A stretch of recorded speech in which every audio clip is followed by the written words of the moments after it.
Когда и как разделились славяне? Славяне поздно появились на исторической арене. Первые летописные сведения о них относятся уже к Средневековью, даже не к раннему. Поэтому проблема того, как и когда славянские языки стали различаться, не только актуальна, но и интересна тем, как за короткий срок они изменились столь сильно. Как же это произошло? Прославянская общность.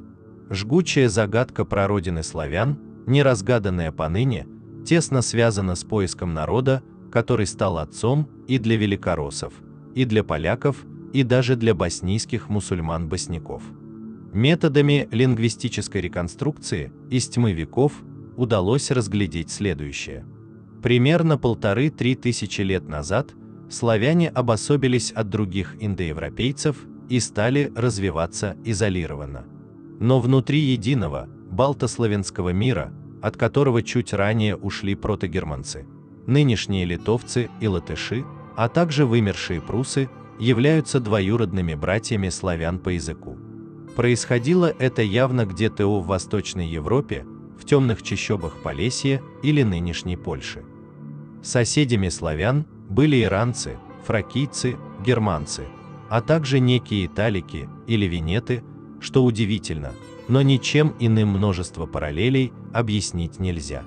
Речь идет едва ли о римлянах, скорее всего, это иллирийцы, или некое исчезнувшее население Польши, известное как венеты, которое одновременно родственно и кельтам, и италикам. Возможно, они вошли в состав славян.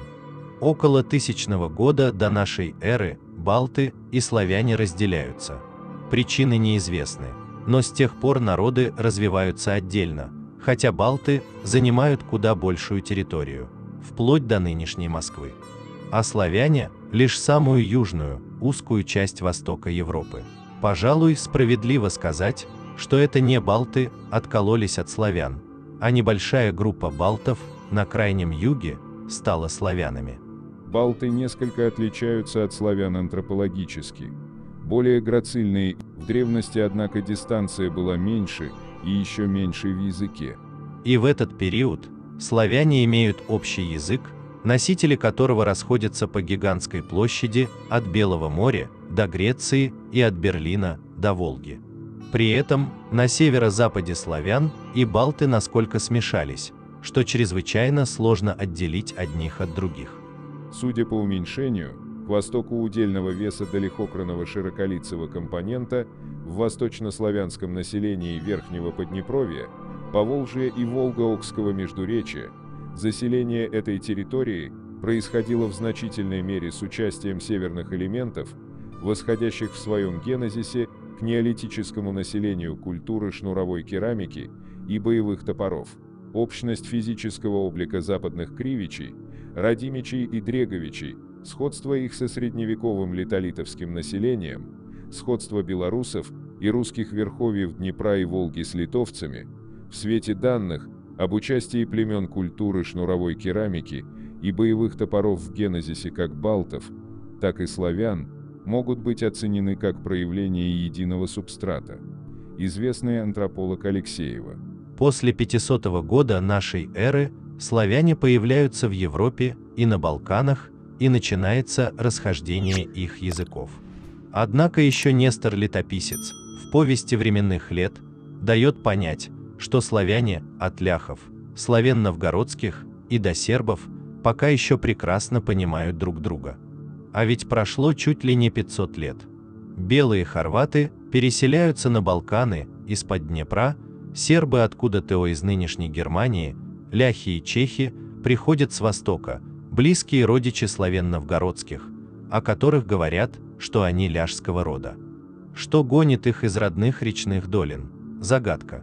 Патриотическая версия говорит о жажде развития и наживы, и славяне наводнили Грецию и наводят ужас на Европу.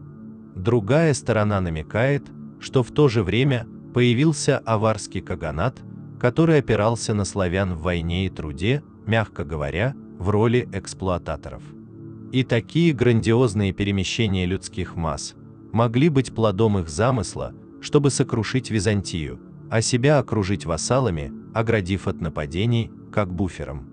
Вплоть до XII века старославянский язык был не только в ходу повсеместно, но и прекрасно понимаем всеми славянами. Ну а затем начинается формирование современных польских, чешских диалектов, обособляются южнославянские языки, на востоке пока славянский язык вполне однороден. При этом на востоке славяне активно смешиваются с угрофинскими племенами, остатками восточных балтов, отчего существенно удаляются от ядра. Показательно и расположение центров тяжести этносов. Центр этнического облака русских популяций на всех диаграммах оказался в одном кластере с финно-угорскими, а не славянскими этносами. Разумеется, для того, чтобы интерпретировать полученные результаты в плане значительной доли финно-угорского субстрата в русском генофонде или же в плане восточнославянской примеси в финно-угорских этносах, необходимо более полное исследование с включением всех народов Северной Европы и Урала. Но нашествие монголов на восток, а турок на южных славян придало ускорение распаду восточнославянских на русский, украинский и белорусский, а южнославянские стали туркизироваться и дробиться на многочисленные диалекты. Восточнославянские, прежде всего украинский и русский, получили огромную долю тюркских слов от монголов, а белорусский сохранил в себе архаичные черты, сближающие его с балтскими языками, что окончательно усложнило взаимопонимание между восточными, западными и южными славянами, хотя внутри этих групп они еще могут объясниться без переводчика. Сегодня южные славяне сильно отличаются внешне от прочих славян, но довольно близки по языку. Западные славяне антропологически являются ядром славянства, а вот их языки довольно сильно изменились от прославянского.